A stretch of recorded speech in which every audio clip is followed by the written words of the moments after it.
vamos passar ao Ministério da Palavra e eu quero ler, tomar como ponto de partida da mensagem que eu vou compartilhar hoje, o texto de Daniel, capítulo 11, versículo 32. Livro do profeta Daniel, capítulo 11, versículo 32.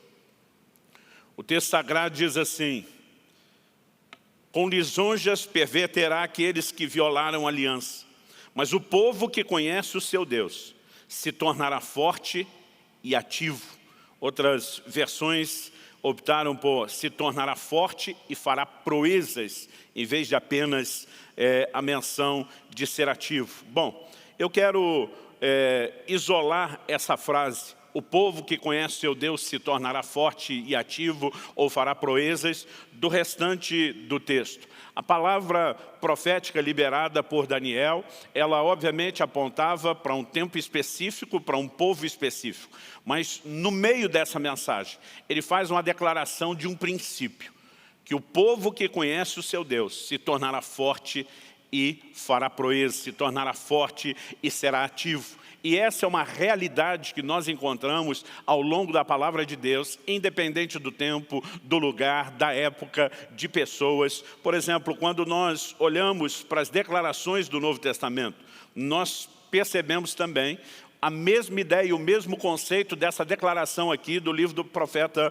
Daniel, que conhecer a Deus determina e afeta tanto aquilo que nós somos, como aquilo que nós fazemos. Por exemplo, em 1 de João, no capítulo 4, nos versículos 7 e 8, nós lemos assim: amados, amemo-nos uns aos outros, porque o amor procede de Deus, e todo aquele que ama é nascido de Deus e conhece a Deus. Quem não ama, não conhece a Deus, pois Deus é amor. Em outras palavras, o texto está dizendo que conhecer o Deus que é amor me permite amar também.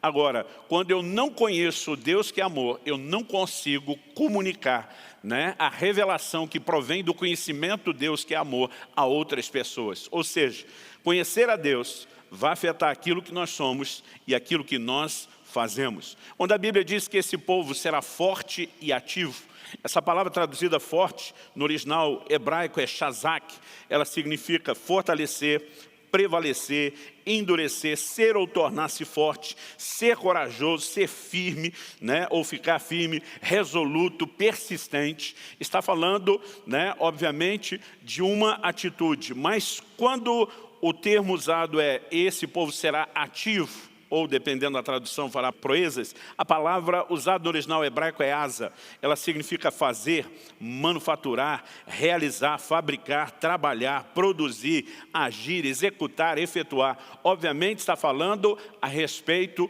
de obras. O que eu percebo é que o conhecimento de Deus tem a capacidade de afetar a nossa identidade e também a nossa produtividade. Não se pode falar de vida cristã e isolar o aspecto do serviço. Eu tenho dito há muito tempo que a igreja dos nossos dias precisa de uma verdadeira reforma na teologia do serviço, porque nós todos fomos chamados não apenas a ser, mas também a fazer. Agora, o conhecimento de Deus, ele impacta tanto o que nós somos, como aquilo que nós fazemos, tanto a nossa identidade, como a nossa produtividade. Agora, ao usarmos a expressão o povo que conhece o seu Deus, conhecer a Deus, nós não podemos mero e simplesmente falar de um nível de conhecimento normal, humano ou natural. Porque o conhecimento de Deus se processa numa outra medida, numa outra dimensão, que a própria palavra de Deus classifica como revelação.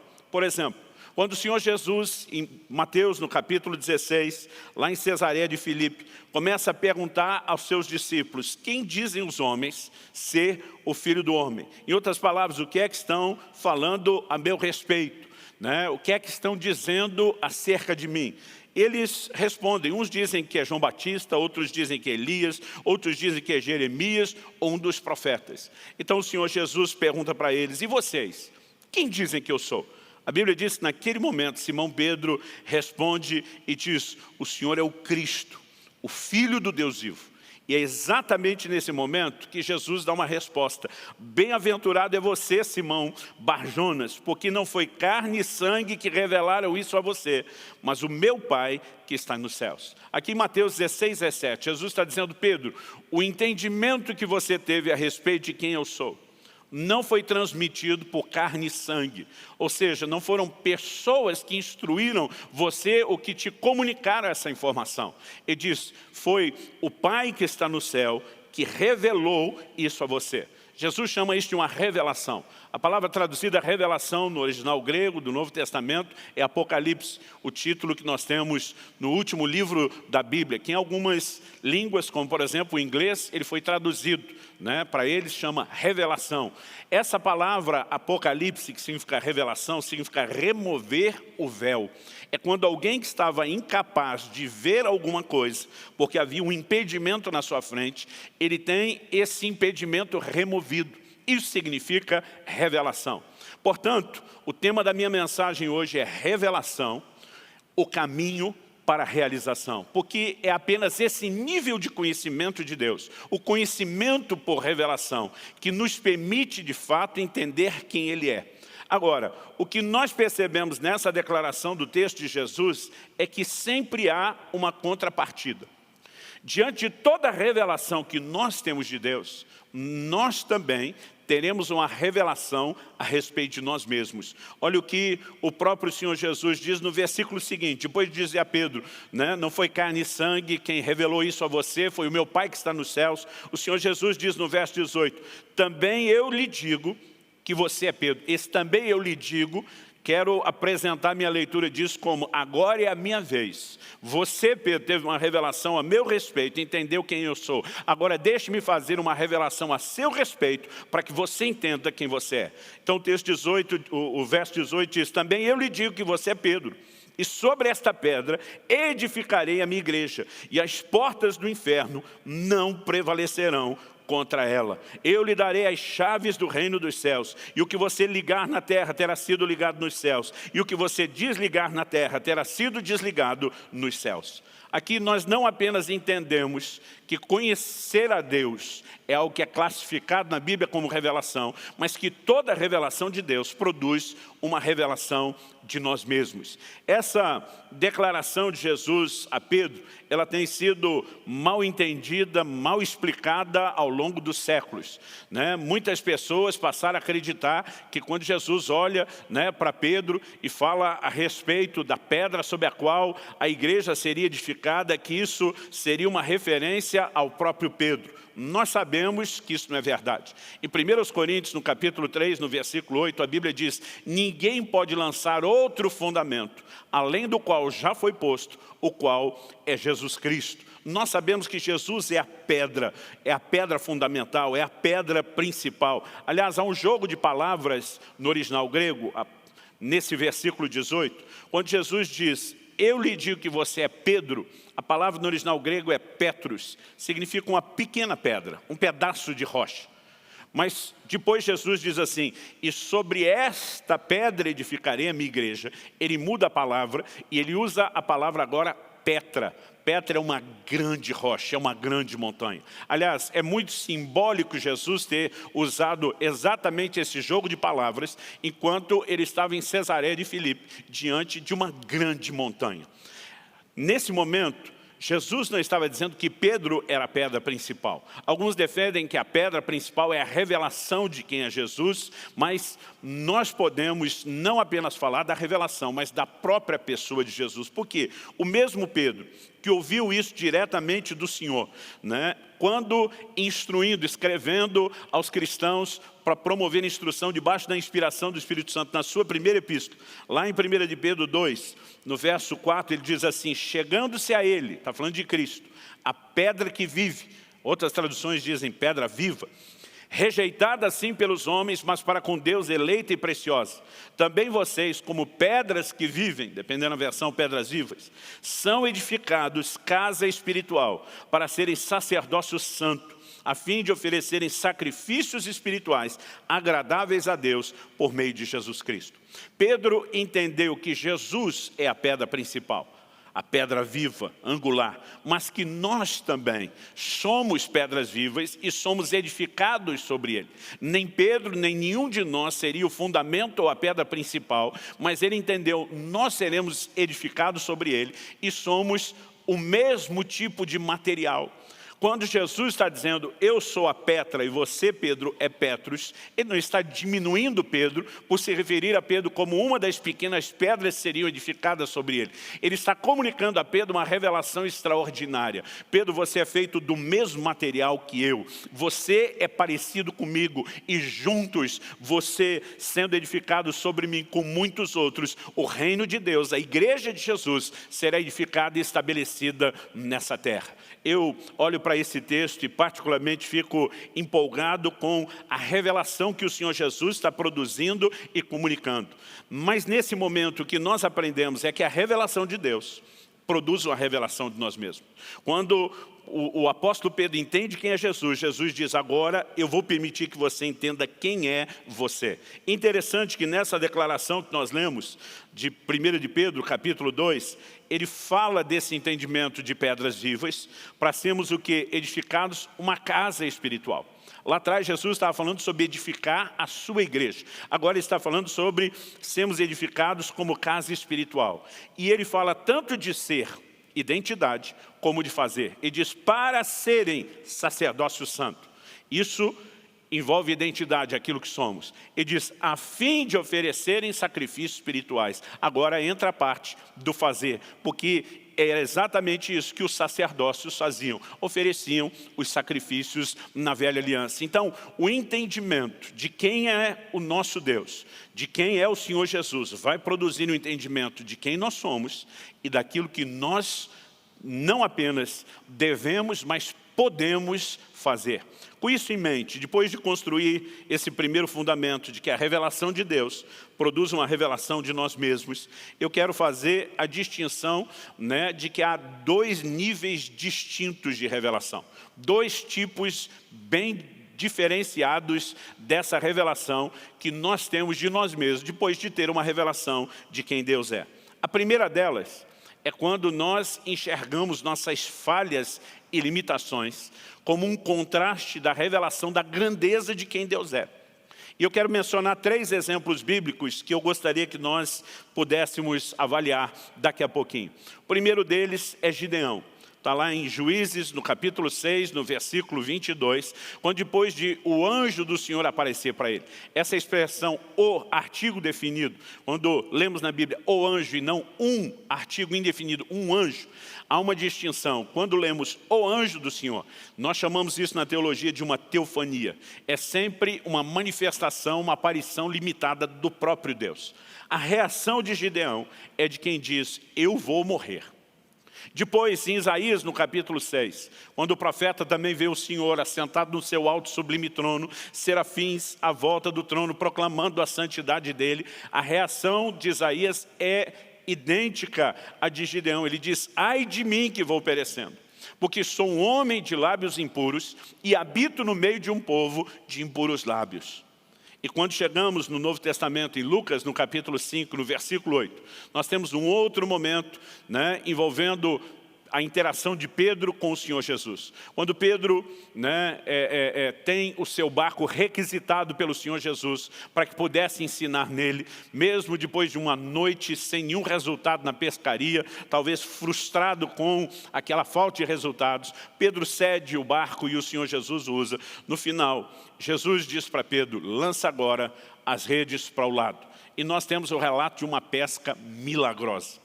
Naquele momento, em Lucas, capítulo 5, versículo 8, nós temos o registro de que Pedro olha para Jesus e diz, afasta-te de mim, porque eu sou um homem pecador. Em cada um desses 3 exemplos, com Gideão, lá no livro de Juízes, com Isaías, agora com Pedro, nesse registro de Lucas, nós temos pessoas que, ao entenderem quem Deus é, a perspectiva da sua santidade, enxergaram com muita clareza as suas falhas, as suas limitações, as suas faltas para com Deus. Esse é um aspecto da revelação. Agora, o outro aspecto da revelação é quem nós somos nele. Não a nossa realidade natural, mas a realidade espiritual. Quando Jesus está olhando para o mesmo Pedro, né, que em Lucas 5 está dizendo, eu sou um homem pecador, e fala, eu te digo que tu és Pedro e sobre esta pedra edificarei a minha igreja. Jesus não estava destacando aquela limitação que Pedro enxergou, eu sou um pecador. Jesus está destacando uma realidade espiritual. Quem nós somos nele. E são dois aspectos distintos que nós precisamos entender e separar. Em 1 de João, no capítulo 4, no versículo 17, falando de Cristo, a Bíblia diz, tal qual ele é, somos nós também nesse mundo. É lógico que não apresentamos a perfeição da pessoa de Jesus. Ainda não nos conformamos plenamente à sua imagem e o seu caráter. Quando a Bíblia diz tal qual ele é, somos nós também nesse mundo, não está avaliando aquele nível que eu e você já alcançamos, mas está falando de quem nós somos nele. Posicionalmente, o que é que nós temos por direito nele. E esses dois aspectos de revelação precisam ser entendidos e precisam ser compreendidos. Por quê? Quando enxergamos tanto coisas boas como ruins, tanto esse aspecto natural como espiritual da revelação de quem nós somos, nós precisamos, de fato, entender como relacionar com cada aspecto da revelação. Então deixa eu falar primeiro a respeito da revelação das nossas falhas, das nossas limitações. Qual é o propósito de Deus de comunicá-las? Não é o senso de incapacidade e limitação que Deus está tentando destacar ou produzir em nós. Olha, vocês realmente são falhos, são limitados e por causa disso eu não posso contar com vocês. Aliás, eu diria, a mensagem é justamente o contrário. Deus, apesar de mostrar falhas e limitações, Ele apresenta para cada um desses três exemplos que eu dei, Gideão, Isaías e Pedro, para cada um deles o Senhor apresenta uma missão. Para Gideão, que logo depois edifica um altar, em Juízes 6, 24, nós vamos ver que ele chama aquele altar de Jeová Shalom, que significa o Senhor é paz. A reação de Gideão é, ele não queria me matar, ainda que o entendimento da santidade dele, em contraste com as minhas limitações, tenham de fato aqui realçado o quão pecador e limitado eu ainda sou. Qual era o propósito dessa aparição de Deus a Gideão? Não era para descartá-lo, pelo contrário. O Senhor diz para ele, vai nessa sua força e livra Israel da mão dos midianitas. Gideão, apesar da revelação das suas falhas, recebeu de Deus uma missão a ser executada. E quando olhamos para Isaías, não é diferente. Apesar de Isaías ter entendido a santidade de Deus, ter enxergado o seu pecado, nós olhamos para a Escritura e vemos o quê? Que na sequência, Isaías ouve uma voz perguntando, indagando, a quem enviarei? Quem há de ir por nós? Esse é o momento que Isaías entende, espera aí, o Deus eterno e santo está convocando gente falha e limitada como eu. Esse é o momento que ele responde, eis-me aqui, envia-me a mim. Obviamente, o propósito de Deus ter mostrado a falha de Isaías não era para descartá-lo. Na verdade, quando o Senhor traz aquele diagnóstico, o que o Senhor quer promover logo depois do diagnóstico é a cura. Quando Isaías diz, eu sou um homem de lábios impuros, a palavra de Deus relata ali no capítulo 6 do livro de Isaías, que um anjo do Senhor pega uma brasa do altar e põe na boca do profeta e diz, a tua iniquidade foi tirada, o teu pecado foi removido. A única razão pela qual Deus quer mostrar nossas falhas e limitações é para que eu e você possamos passar por um processo de aperfeiçoamento que provém dele. Mas ainda que haja em nós falhas e limitações, Deus se dispõe a nos aperfeiçoar, não a nos descartar. Isaías também foi convocado para o cumprimento de uma missão.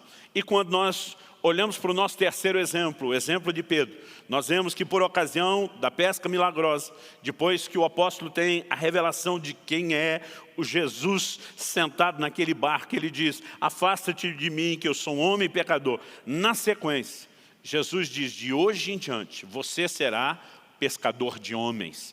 Em outras palavras, Jesus estava dizendo, eu estou convocando você para um outro nível de pesca. Você está empolgado com essa pesca milagrosa, você precisa ver a pesca que Deus quer fazer na terra, pela sua obra de redenção, de salvação que eu estou vindo executar. Pedro, você está sendo convocado para uma missão.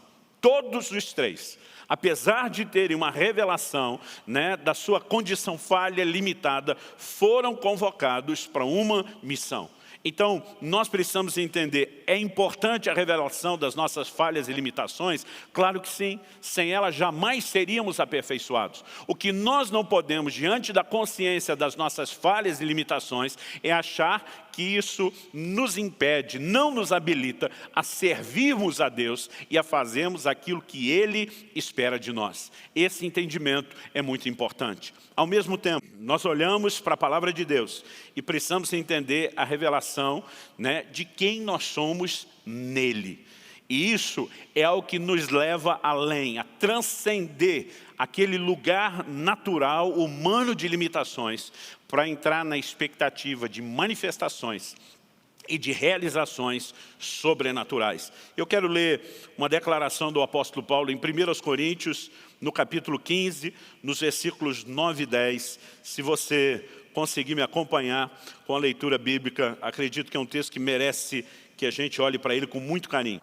O apóstolo Paulo começa, eu vou ler primeiro o versículo 9 de 1 Coríntios 15, depois o versículo 10. Ele começa dizendo assim: porque eu sou o menor dos apóstolos, e nem mesmo sou digno de ser chamado apóstolo, pois persegui a igreja de Deus. Se a gente parar só nesse versículo 9, sem a continuação, isso aqui poderia ser até uma fonte de desânimo. Porque o apóstolo Paulo está levando em conta o seu passado. E ele diz, eu sou o menor dos apóstolos. De todos eles, eu sou o menorzinho. Ele diz, eu nem sou digno de ser chamado apóstolo. Por quê? Ele diz, eu tenho uma história, eu tenho um passado, eu persegui a igreja de Deus. Agora, olha a continuação do versículo 10. O versículo 10 começa dizendo, mas, e eu louvo a Deus por esses mas da Bíblia. Lembro de uma ocasião que preguei uma mensagem chamada o fator mas. Sempre que existe um mas na sequência, ele diz, mas, pela graça de Deus, sou o que sou. Aqui nós temos uma declaração poderosa. O que eu e você somos, né, a nossa verdadeira identidade, ela é determinada, ela é definida pela graça de Deus nas nossas vidas. Não é o nosso histórico, não é o nosso passado, não é a nossa formação, não são habilidades ou a falta delas que nos definem. Nós precisamos entender que o que define o que nós somos diante de Deus é a graça de Deus. Então ele diz, mas, pela graça de Deus, eu sou o que sou. E a sua graça, que me foi concedida, não se tornou vã. Pelo contrário, trabalhei muito mais do que todos eles. Agora ele está falando dos outros apóstolos, comparando-se com os quais ele dizia ser o menor. Ele diz, eu trabalhei mais do que todos eles. Todavia, não eu, mas a graça de Deus comigo. E eu fico empolgado quando eu vejo essa declaração de Paulo. Paulo está dizendo, se eu fosse avaliar a minha história, se eu fosse avaliar o meu passado, eu sequer poderia ser chamado apóstolo, mas ainda assim fui chamado para ser um. Se fosse me comparar com os demais, pensando no meu histórico de perseguidor da igreja, eu jamais poderia sequer ser nivelado a qualquer um deles. Mas Paulo está dizendo, no entanto, o que define a minha vida é a manifestação da graça de Deus. Paulo está dizendo, eu trabalhei mais do que todos eles. Não eu, mas a graça de Deus comigo. Alguém disse, certa ocasião, que há duas formas de você olhar para essa declaração, trabalhei mais do que todos eles. Uma delas seria se você comparasse a produtividade de cada um deles, fosse fazer uma espécie de pontuação, né, de um score de produtividade. Então, Paulo estaria em primeiro, fico tentando imaginar como seria Pedro, João, né, segundo, terceiro lugar. Mas há uma outra forma de olhar para isso, que é Paulo dizendo, eu trabalhei mais do que todos eles juntos. Paulo dizer, você pode colocar todos os apóstolos juntos, e eles juntos não fizeram o que eu fiz. O que eu particularmente acredito que é o que ele está dizendo. Porque enquanto a maior parte dos 12 apóstolos do Cordeiro se concentraram em evangelizar Israel ou judeus da dispersão, né, demorou muito tempo e não temos relatos se todos fizeram isso para depois, de fato, irem aos gentios. Paulo com a sua equipe evangelizou o resto do mundo. Agora ele está dizendo, humanamente, eu não teria capacidade, eu não teria dignidade para isso, mas a graça de Deus fez toda a diferença. Me lembro de uma conferência em que eu estava ministrando e Junto comigo havia um outro amigo querido, precioso meu, como preletor da conferência. E nós tivemos uma noite onde a unção do Espírito Santo de Deus veio de uma forma extraordinária. A comunicação, o ambiente de liberação da palavra, a operação dos dons depois, foi algo assim muito, muito impressionante. Mas aquele meu amigo estava se movendo num nível diferenciado de unção, de resultados, de manifestações dos dons. Não tinha nem comparação a forma como Deus estava usando a vida dele e a minha. Eu estava empolgado com a forma como Deus estava me usando. Mas eu me lembro que no final, um irmão se dirige para mim e ele fala assim: puxa, pastor, eu admiro, e ele falou assim: eu quase invejo a sua vida. Eu falei: por quê? Ele falou: o senhor teve o privilégio de nascer num lar cristão, ser consagrado a Deus antes de nascer, seu primeiro presente quando nasceu foi uma Bíblia, Você foi orientado na Escritura desde cedo, teve um encontro com Cristo criança, o chamado para o ministério ainda muito novo, foi batizado no Espírito Santo logo no começo da adolescência, dedicou toda a sua vida a Deus, e é por isso que Deus te usa dessa forma. Eu falei: você realmente acredita que Deus está me usando da forma como está me usando por causa de um histórico? Aí ele olhou para mim e falou: se não for isso, o que é? Eu falei: você está vendo outro fulano ali que Deus está usando mais do que eu? Ele falou: imagina aquele. Eu falei: deixa eu te contar o que você não consegue imaginar. Esse aí cresceu no crime, na prostituição, e comecei a falar das práticas de pecado que aquele camarada tinha vivido antes do seu encontro com Cristo. Aquela pessoa na minha frente me olhava com a cara assustada, como: não é possível que Deus possa usar uma pessoa daquela forma. Eu falei: isso é a graça de Deus. Aquilo que Deus faz em mim e em você, aquilo que Deus fará através de nós, não tem nada a ver com a nossa história, não tem a ver com merecimento. A definição bíblica de graça é favor imerecido. E algo que nós precisamos entender é que, se de um lado nós precisamos entender a revelação das falhas para sermos trabalhados, daqui a pouco vou explicar até melhor o porquê dessas duas revelações e como o entendimento delas se completa. Eu falei: se por um lado precisamos disso, por outro lado, precisamos do entendimento e da revelação de que a graça de Deus nos empodera. Aliás, uma das definições de graça na Bíblia é que ela é uma força capacitadora. Seja para vivermos o Evangelho, para vivermos santidade. Quando o Senhor diz a Paulo: minha graça te basta. Quando ele fala dos dons da graça, Quando ele fala do ministério relacionado com a graça, muitas vezes a graça aparece como uma força capacitadora. E nós precisamos desse nível de entendimento de quem nós somos nele. Bom, em primeiro lugar, falei que a revelação de Deus produz uma revelação de nós mesmos. Em segundo lugar, falei que essa revelação de nós mesmos, que vem como consequência da revelação de Deus, ela pode ter dois tipos ou aspectos distintos. A natural, a nossa realidade humana, quem somos nesse momento. A espiritual, nossa realidade posicional, quem somos em Cristo. Agora, em terceiro e último lugar, eu quero terminar trabalhando a ideia de como lidar com esses dois aspectos da revelação.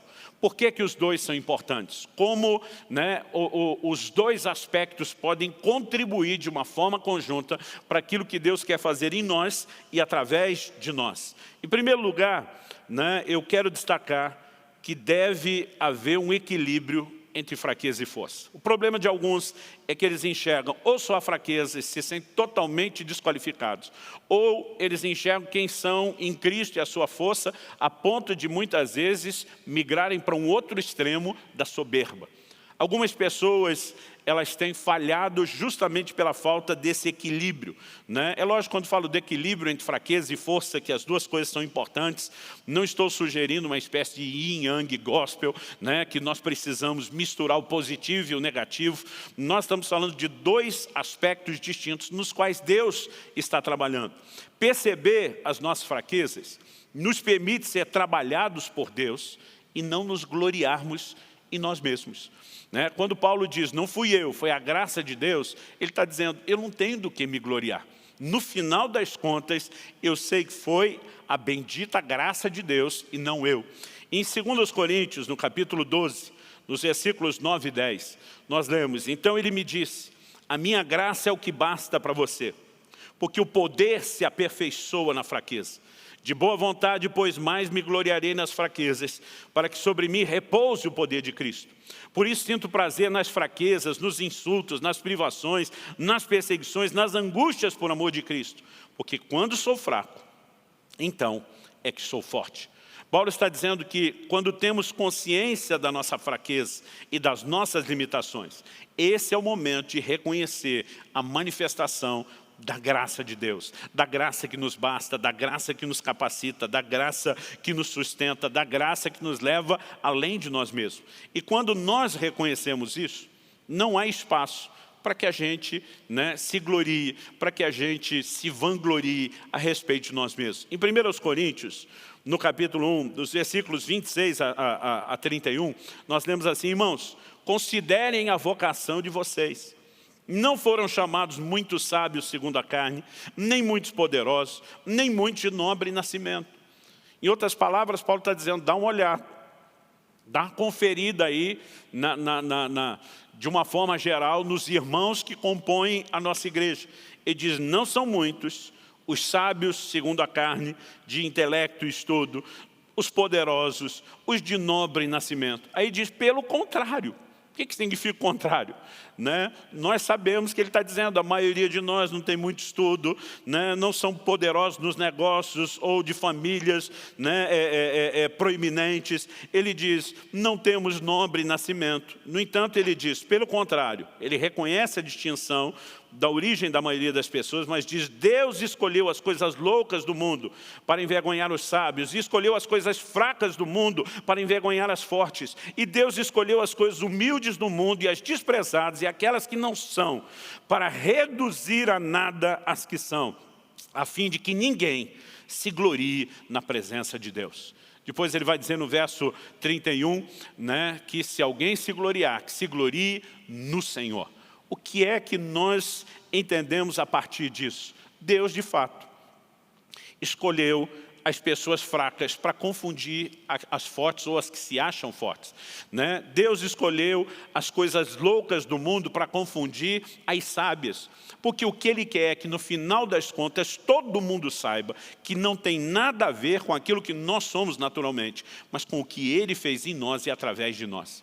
A Bíblia diz para que ninguém se glorie diante do Senhor. Em outras palavras, nenhum de nós vai poder estar um dia diante do tribunal de Cristo e olhar para o próprio Senhor e dizer, até o Senhor sabe que eu fui o cara. Quando estivermos diante do Senhor, naquele dia, o bendito dia das recompensas, nós vamos olhar para Deus com gratidão e dizer, bendita graça capacitadora que me levou onde jamais eu poderia ter chegado. Então, se por um lado nós precisamos entender que perceber as fraquezas nos permite ser trabalhado por Deus, nos permite ter o fluxo da graça, nos permite ter essa ação de Deus. Por outro lado, perceber a nossa força nele também nos permite realizar grandes coisas. Porque o povo que conhece o seu Deus será forte e fará proezas. Eu gosto de um texto em Joel, no capítulo 3, no versículo 10, ele me impacta e me chama a atenção desde a minha adolescência, que é quando nós lemos a seguinte declaração, Deus falando com o seu povo. Deus diz, e diga ao fraco, eu sou forte. Eu tenho visto muitas vezes alguns pregadores de fé empolgados até demais. Dizerem, olha, você não pode ficar dizendo que é fraco, porque você não é fraco, Deus está dizendo que você é forte. Não, não é isso que Deus está dizendo. Deus não está dizendo que eu e você somos fortes. Ele está chamando a gente de fraco. Ele diz, diga o fraco. A maneira que Deus nos rotula é com fraqueza. Mas Deus está dizendo, mude o seu discurso. Em vez de olhar para a sua fraqueza humana, natural, eu quero que você mude a sua confissão, eu quero que você mude o seu discurso. Por quê? Há um contexto. Nós não podemos ler o versículo 10 ignorando o que vem antes no 9. No 9 Deus diz, proclamem isso entre as nações, declarem guerra santa, convoquem os valentes, que todos os homens de guerra se apresentem, se preparem, transformem suas lâminas de arado em espadas e as suas foices em lanças. Deus está convocando aqui uma guerra santa. Em outras palavras, Ele está dizendo, vocês, o meu povo, estão sendo alistados no meu exército, convocados para guerrear a minha guerra. Eles não estavam prontos. A expressão, levantem os valentes, suscitem os valentes, os homens de guerra, é justamente porque o exército não estava pronto. Eles não tinham armas, as armas teriam que ser improvisadas. O verso 10 inicia dizendo, transformem as lâminas de arado em espada e as foices em lanças. E é depois disso que Deus diz, e diga ao fraco, eu sou forte. Deus não está dizendo que nós não somos fracos. Ele está reconhecendo a nossa fraqueza. Mas Ele está dizendo, a partir do momento que eu estou convocando você, alistando você para o meu exército, para lutar a minha guerra, você precisa entender que você não está mais confinado ou limitado à sua própria fraqueza. Se você vai lutar as minhas batalhas, então você pode mudar o seu discurso, porque haverá forças da minha parte para se manifestar em você. E mesmo você que é fraco, quando atende o meu chamado, a minha convocação, a missão, pode esperar que a minha força se manifeste em você. E esse entendimento, eu acredito, é revolucionário. Por quê? Sem ele, nós vamos ficar presos apenas na consciência de limitações que vão nos paralisar e que vão nos impedir de trabalhar. Me lembro quando meu filho Israel era ainda bem garoto, e um dia ele me chama para uma conversa e falou, pai, estava aqui pensando, depois de ler o texto de quando Deus fala, né, com Moisés, como Moisés conseguiu deixar Deus bravo. Interessante que a gente foi avaliar o texto junto, e desde então, né, eu lembro que isso me chamou muito a atenção, a ponto de eu dizer às pessoas, gente, descobri como tirar o Deus longânimo, paciente, né, do sério. Como fazer esse Deus cheio de longanimidade e paciência perder a sua paciência e se irá conosco. O texto de Êxodo 3 e 4 nos fala de Deus aparecendo na sarça, se revelando a Moisés no meio de um arbusto que queimava, mas não se consumia, falando com ele. E é ali que Deus o chama para voltar ao Egito e libertar a nação de Israel. Mas Moisés começa a dar desculpas diante de Deus. Olha o que diz Êxodo capítulo 4, eu vou ler a partir do versículo 10. Então Moisés disse ao Senhor, Senhor, eu nunca fui eloquente, nem no passado, nem depois falaste ao teu servo, nesses últimos minutos. Pois sou pesado de boca e pesado de língua. Alguns tentam dizer que Moisés era gago, era difícil dizer, mas exatamente o quê? Mas ele está falando de uma dificuldade de comunicação. Como a palavra de Deus diz no Novo Testamento, que na época do Egito, Moisés era poderoso em palavras e em obras, imagina-se que talvez não houvesse uma limitação natural, né? Ou que ela possa ter se manifestado depois, ou que talvez, de alguma forma, Moisés é que perdeu a fé em si mesmo, embora não tivesse nenhum problema. O fato é que quando ele fala isso, a Bíblia diz assim, o Senhor respondeu, quem fez a boca do homem? Ou quem faz o mudo, ou o surdo, ou o que vê, ou o cego, não sou eu, Senhor? Em outras palavras, Deus está dizendo, o fabricante sou eu, o criador sou eu. E se tem alguém que entende, né, da manutenção daquilo que foi fabricado, sou eu. Deus diz o seguinte, agora vá e eu serei com a sua boca e lhe ensinarei o que você deve falar. Em outras palavras, Deus está dizendo, eu nunca esperei que você trouxesse a sua própria habilidade. Eu tenho capacitação para oferecer a você. Eu é que vou ensinar o que você deve falar. Esse é o momento que eu esperava o Moisés erguendo a mão para o céu, glorificando de pé, como dizem os pentecostais. Mas olha o que ele responde. Porém Moisés respondeu, Senhor, envia algum outro que quiseres enviar, menos a mim. É nesse momento que a Bíblia diz, então a ira do Senhor se acendeu contra Moisés. Agora vamos pensar aqui, por que a ira de Deus se acendeu contra Moisés? Que discurso é esse de Moisés? O próprio Deus aparece para ele, se revela a ele, diz, eu estou chamando você, mas eu não estou confiando nas suas habilidades humanas. Eu tenho capacitação para te oferecer. Eu vou te ensinar o que é que você tem que falar. Eu vou ser com a sua boca. Em outras palavras, você, Moisés, não está mais confinado às suas limitações. Quando é alistado no meu exército, quando é convocado para guerrear a minha guerra, quando é chamado e comissionado para algo que eu quero que você faça. Mas esse Moisés está olhando para Deus e ele está desfazendo de Deus. Aliás, muitos de nós temos feito isso. Em nome, às vezes, da humildade, nós simplesmente dizemos para Deus que Ele sequer tem a capacidade de ter um recrutamento e seleção decente. Moisés está dizendo para Deus, o Senhor errou, o Senhor veio atrás do cara errado, eu não tenho condições. Deus está dizendo, não Moisés, eu sei que você não tem condições, mas eu vou capacitar você. Não, nem o Senhor consegue me capacitar. Então, quando Moisés está agindo dessa forma, ele está ofendendo a Deus. Eu fico tentando entender crentes que, enquanto estão adorando, cantam que Deus é poderoso, que Ele é o Criador e sustentador de todas as coisas, que não há ninguém como Ele. Mas quando uma proposta é feita para que essa pessoa se una conosco no cumprimento da grande comissão que Cristo deu à igreja. Vamos ganhar pessoas para Jesus, vamos discipular e cuidar bem delas. As pessoas começam a dar desculpas que elas não podem. Eu fico pensando, mas peraí, agora há pouco no culto você estava cantando que Deus pode todas as coisas, mas Ele não pode usar você. Ele não tem a condição de capacitar você. Muitas vezes eu percebo que as pessoas acabam exaltando as suas fraquezas e limitações acima da graça de Deus. Não foi só Moisés quem fez isso. Eu quero dar um segundo exemplo na Bíblia, do profeta Jeremias.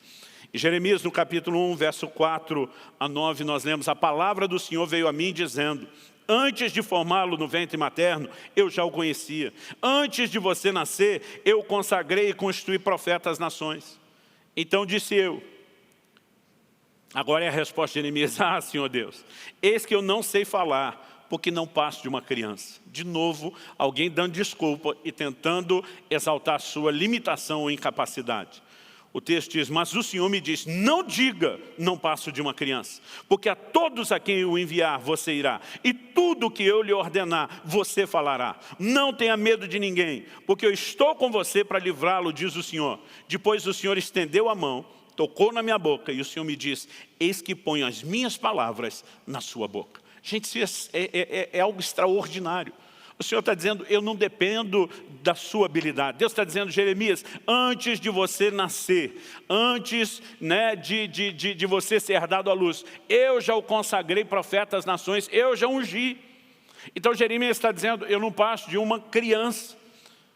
Algumas traduções optaram por um menino. Deus está dizendo: não diga isso. Agora, o que eu acho interessante é o seguinte: se no ventre da mãe ele já tinha sido consagrado profeta, se quando era ainda um feto ele já era profeta, o que me faz às vezes apelidar Jeremias nessa fase de um profeta, enquanto ele estava nessa condição já tinha unção. O que dizer depois de nascido?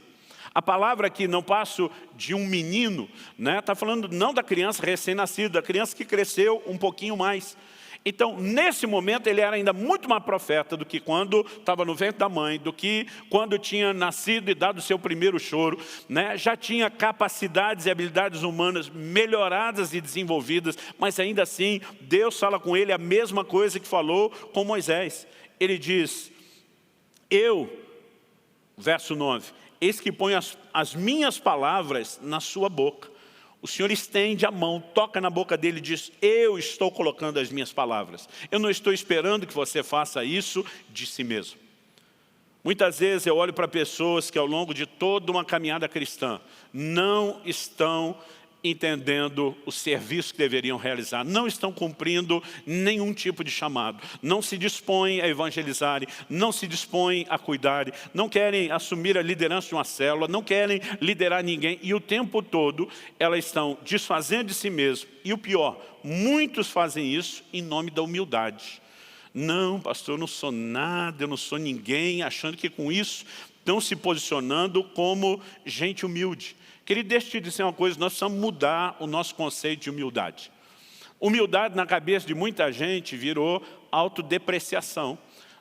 As pessoas estão confundindo hoje em dia humildade com mediocridade. São coisas distintas.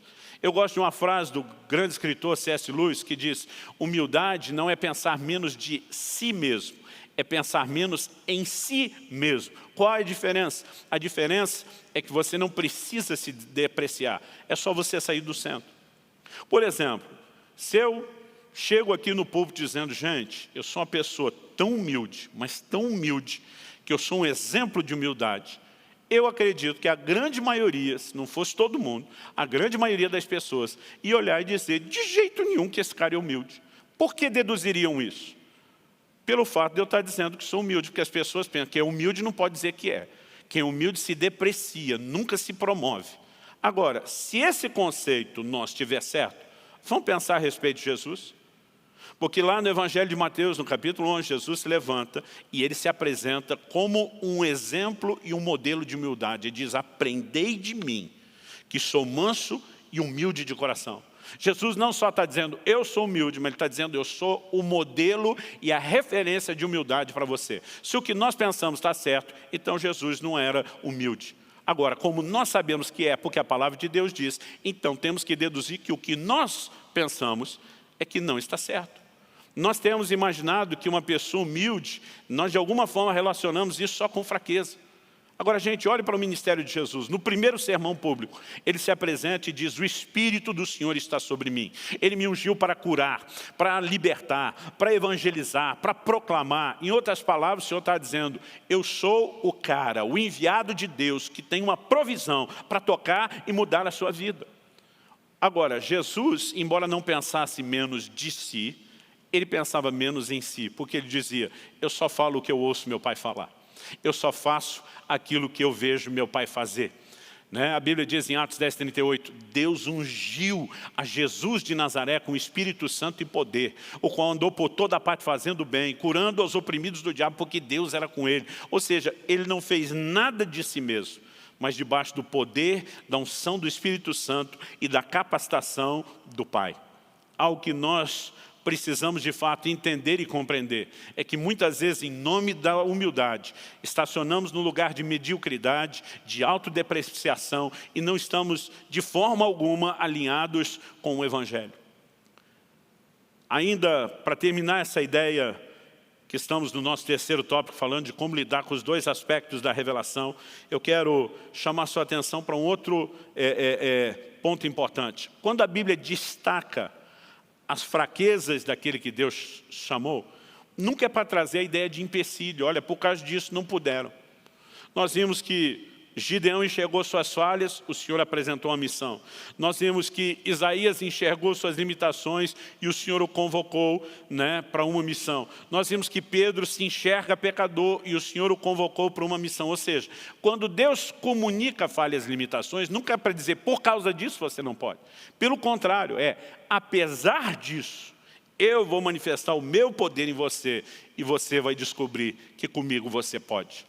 Eu gosto muito de uma frase que meu pastor, Abe Uber, costuma repetir: um homem de muita frutificação no reino de Deus. Mas o tempo todo ele diz, não é por causa de nós, é apesar de nós. Porque ele reconhece que a graça, a capacitação do alto pode nos levar além das nossas limitações. Por exemplo, a Bíblia diz lá no livro de Tiago, no capítulo 5, nos versículos 17 e 18, falando a respeito do profeta Elias, a Bíblia diz que ele era semelhante a nós, sujeito aos mesmos sentimentos. E quando a Bíblia está falando disso, nós temos que lembrar do histórico meio bipolar de Elias, que uma hora está fazendo descer fogo do céu, vivendo um grande momento de avivamento, depois foge para o deserto, pede a Deus tirar sua vida, se esconde numa caverna. E quando a Bíblia diz que ele era semelhante a nós, está lembrando que eu e você também somos sujeitos aos altos e baixos, também somos inconstantes. Só que a Bíblia diz, ele era semelhante a nós, sujeito aos mesmos sentimentos. E aí a Bíblia não usa esse argumento para dizer, então, infelizmente, não pôde. A Bíblia diz, e orou com fervor para que não chovesse sobre a terra, e por 3 anos e 6 meses não choveu. Depois orou de novo, e o céu deu chuva, e a terra produziu os seus frutos. Ou seja, quando a Bíblia fala das limitações de Elias, aqui não é para dizer não pôde, é para dizer, apesar disso, Deus o usou de forma extraordinária. E algo que eu e você precisamos entender é que a menos que compreendamos quem nós somos em Deus, tanto as nossas fraquezas serão trabalhadas por Ele, como posicionalmente aquilo que Ele nos disponibilizou e que eu e você podemos usar como recurso, a menos que a gente entre nesse lugar de revelação, a nossa produtividade será comprometida. Muitos estão empacados, muitos estão assim, estagnados, paralisados pela falta desse entendimento. Mas, à medida que vamos entendendo quem Deus é, consequentemente quem nós somos nele, nós começamos a compreender melhor o que é que nós podemos nele. O Senhor Jesus disse aos seus discípulos, vocês serão levados para testemunhar diante de reis, diante de governantes. Gente, uma declaração dessa seria assustadora para qualquer um daqueles discípulos que seguiam o Senhor, que a Bíblia destaca que eles não eram homens letrados, de muito estudo ou de profunda cultura. Havia naquela época algo que foi promovido, disseminado pelo Império Grego, antes mesmo do estabelecimento do Império Romano, e aquele conceito continuava, era o tempo onde a retórica no discurso foi exaltado a um patamar como nunca antes. Havia um entendimento de que para a pessoa se dirigir a um governante, ela tinha que falar muito bem. Tanto que a Bíblia nos mostra no livro de Atos, que os judeus, quando foram acusar Paulo, contrataram um orador profissional, porque o cara tinha que falar muito bem. Agora Jesus está dizendo, vocês vão estar diante dos governantes. Essa turma que não tinha todo esse preparo, mas ele diz, naquela hora não se preocupem com o que ou como vocês vão falar, porque não serão vocês falando, será o Espírito do vosso Pai falando por meio de vocês. Em outras palavras, Jesus está dizendo, vocês foram convocados como fracos, mas não para que exerçam a minha obra baseada na própria fraqueza. Há recursos celestiais que assistirão vocês. Gente, nós precisamos entender, durante esse tempo onde estamos enfatizando aqui tanto o sobrenatural, que a revelação de Deus, que produz revelação de nós mesmos, da nossa identidade, é uma obra sobrenatural. Nós precisamos entender que essa consciência de produtividade que vem junto com a revelação da nossa identidade é sobrenatural. A obra que fomos chamados a realizar, a maneira como vamos executá-la é sobrenatural. Nós não estamos confinados aos nossos limites. Eu me lembro de um culto, eu estava numa cidade ali próxima a Miami, nos Estados Unidos, era um domingo, o pastor soube que eu estava na cidade e, na verdade, no domingo à noite, eu e minha família estávamos pegando um voo de volta para o Brasil e ele me convidou, cara, você não pode passar no culto e dar uma palavra? Eu falei, pastor, vai ficar muito apertado para o horário que nós temos que estar no aeroporto. Ele falou, a minha igreja é muito perto do aeroporto, você não vai levar mais do que meia hora para estar lá. Ele falou, olha, você entra, você fala meia hora, você não precisa fazer apelo, orar com ninguém, eu assumo depois, dá uma palavra e você vai correndo para o aeroporto, alguém te leva depois. Eu falei, pastor, antes de pregar, eu vou dizer o tempo que eu vou falar, eu vou dizer para ninguém me segurar na saída. Ele falou, fica à vontade. E eu lembro que acabei indo para o culto. Durante metade daquela minha mensagem, que não era muito grande, eu já percebi a família indo para o carro, eu já sabia que todo mundo estaria pronto me esperando. E quando eu terminei a mensagem, expliquei para o pessoal o que eu já tinha dito antes, a gente tem que correr para o aeroporto, não posso que ninguém me pare, o pastor vai orar com vocês. Entreguei o microfone, eu literalmente saí correndo pelo canto do auditório. Quando eu estou perto da porta, um senhor de idade já, com muitos cabelos brancos, ele me segura pelo braço e diz, me dá um segundo seu. Eu falei, não me faça perder esse voo com a minha família. Eu estava assim agoniado, aqueles voos promocionais com milha, que se você não pega, perde depois e não tem o que fazer. Ele falou assim, eu sou um ateu. E naquela hora ele chamou minha atenção. A minha vontade era até perguntar, eu tenho esse lado brincalhão, o que é que o senhor está fazendo aqui? Ele falou assim, e quando anunciaram que você ia comunicar a palavra de Deus, ele falou, zombei de você no meu coração. Na verdade, a vida inteira zombei de todos os cristãos. Ele falou, eu estou aqui tentando entender o que é que aconteceu. Ele falou, a sensação que eu tenho é que você pegou minha cara, esfregou no chão, que você acabou comigo, destruiu meus argumentos. Eu ficava pensando, a mensagem não foi nada disso. Naquele momento eu falei para ele, espera aí. Chamei uma pessoa ali da liderança, falei, eles vão te explicar. Mas nós chamamos esse negócio que o senhor não está entendendo, nós chamamos isso de Espírito Santo. A Bíblia diz, é Ele que convence do pecado, é Ele que faz isso. Falei, se o senhor ouvir essa palavra gravar depois com calma, o senhor vai ver que não teve nada dessa argumentação profunda. Mas há uma obra de Deus acontecendo no seu coração. Ele dizia, só pode ser porque eu não consigo explicar isso. Falei, fulano, ajuda ele aí. E corri para o aeroporto e no carro eu ria. E eu dizia, Jesus, é o Senhor que faz a obra, não tem nada a ver conosco. Ao longo de mais de 30 anos de ministério, eu posso te dizer, quanto mais nós entendemos quem Deus é, mais nós entendemos quem nós somos. E quanto mais entendemos quem nós somos, melhor entendemos aquilo que com Ele nós podemos fazer. Eu oro por uma geração que seja despertada para fazer muito mais. Alguns estão aí intimidados pela pandemia. Nós podemos não apenas atravessar essas fronteiras que antes eram geográficas por meio de um universo online, mas podemos esperar que, independente de qual seja essa crise, o tanto que ela dure, o impacto que ela traga, nós podemos esperar ao que sempre se confirmou na história da igreja. A igreja nunca emergiu mais fraca de uma crise, ela sempre se levantou mais forte. Talvez porque em momentos como esse a gente volta a lembrar que se trata de Deus e não da gente. A gente passa a confiar e depender dEle de uma forma mais profunda. A minha oração a Deus e o meu apelo ao seu coração é que a gente veja um grande exército entendendo quem Deus é, entendendo quem eles são em Deus, entendendo aquilo que eles podem. Dessa forma, poderemos realizar a obra de Deus. Eu termino aqui citando uma frase de Howard Hendricks, que diz: Deus usa aquele que se concentra mais em sua disponibilidade do que em sua própria habilidade. Porque não se trata das nossas habilidades, é apenas disponibilidade para que Deus manifeste os seus recursos. A palavra de Deus diz em Oséias 6,3 que nós devemos conhecer e progredir, né? e avançar em conhecer ao Senhor. Provérbios 4,18 diz que a vereda do justo é como a luz da aurora, vai brilhando mais e mais até ser dia perfeito. Então não importa o nível de revelação que você já tem de Deus, que determinou o nível de revelação que você tem de si mesmo. Nós podemos crescer na revelação de Deus e, consequentemente, podemos crescer na revelação de quem nós somos. E um dos lugares, além de mergulhar na leitura bíblica para entender quem de fato somos, um dos lugares onde podemos esperar esse ambiente de revelação é o lugar da oração.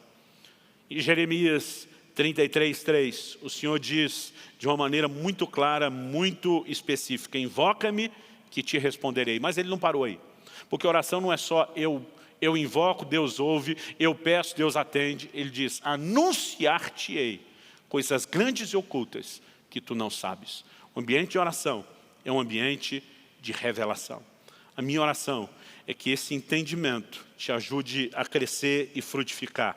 E se você quiser se aprofundar nele, quero mais uma vez te encorajar a adquirir o livro Revelação, o caminho para a realização. Descubra quem você é e potencialize os seus resultados. Nós vamos falar, né, de entendimentos importantíssimos nessa área de identidade e de produtividade. Eu quero terminar orando com você, orando pela sua vida. Pai, nós suplicamos graça e favor. Que aquilo que recebemos hoje não seja apenas um discurso que estacione no nível mental, racional, que se encerre com essa reunião, sendo esquecido ou ignorado depois. Pai, nós oramos que o Teu Espírito vivifique a palavra que foi comunicada. Nós oramos não só por entendimento espiritual, mas nós oramos por aplicação personalizada que só o Teu Espírito Santo pode produzir. Queremos, ó Deus, entender que essa revelação é o caminho para a realização. Queremos crescer no conhecimento do Senhor, no entendimento de quem nós somos e daquilo que podemos fazer atendendo ao seu chamado, correspondendo à comissão que o Senhor nos tem dado. Oramos por dias de despertamento, de amadurecimento em relação a essas questões, em nome de Jesus e para a glória de Deus. Amém. Amém.